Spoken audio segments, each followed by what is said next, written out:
3 fois la lune nouvelle s'est levée à l'Orient depuis la première leçon de son chant. Ses élèves ont fait de grands progrès, et le maître des cérémonies est venu plusieurs fois féliciter le jeune professeur. N'ayant plus à allumer et éteindre les torches du palais, Sunshine profite de ses loisirs pour visiter la ville et remplir les pages de son cahier de 1000 détails. Il note l'extraordinaire richesse de la cour, mais aussi l'extrême pauvreté partout présente dans les rues populaires de la ville et de ses faubourgs. La tête est belle et souriante, lui a dit un jour Pacaille, mais le corps est couvert de plaies et de haillons. Aujourd'hui, rendant visite à la ménagerie, Sunshine trouve son camarade plus sérieux qu'à l'ordinaire et s'en étonne. De graves événements se préparent, lui annonce le singe savant, parlant à voix basse et se grattant le nez. Et Pacaille s'explique, alors qu'il était allongé à l'ombre d'un bosquet pour prendre quelques repos. Il a surpris une conversation entre deux visiteurs de la ménagerie. Ceux-ci, personnages d'âge mûr, bien vêtus et certainement de haut rang, parlaient d'un complot tramé contre le Khan et s'exprimaient librement, se croyant à l'abri des oreilles indiscrètes. Et en quoi consiste ce complot interroge Sunshine. Dans les yeux brille d'excitation. Je n'ai pas tout entendu, mais assez pour apprendre qu'une insurrection doit être déclenchée dans la ville, alors que la fête de la 4e lune battra son plein et que beaucoup de gardes sont ivres, suivant leur habitude.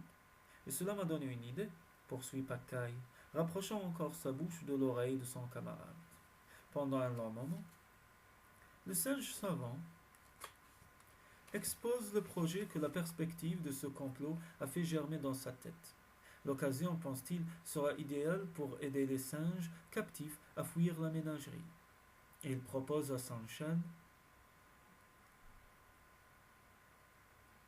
qu'eux aussi quittent la ville partant avec eux. Pour aller où interroge Sunshine.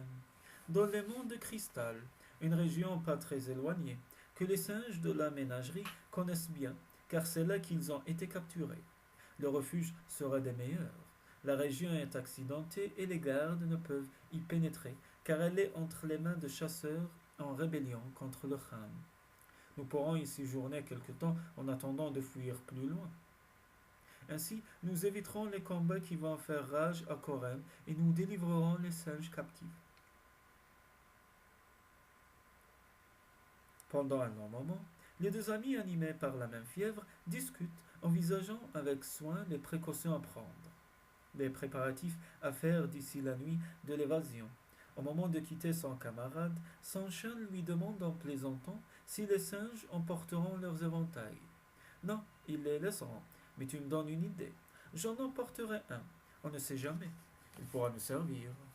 Le jeune professeur n'en demande pas plus. Il s'éloigne pour aller donner sa leçon de kanji. Il ne doit rien changer à ses habitudes, mais dans sa tête, ses pensées tournent, comme les chevaux du cirque Quan Moon.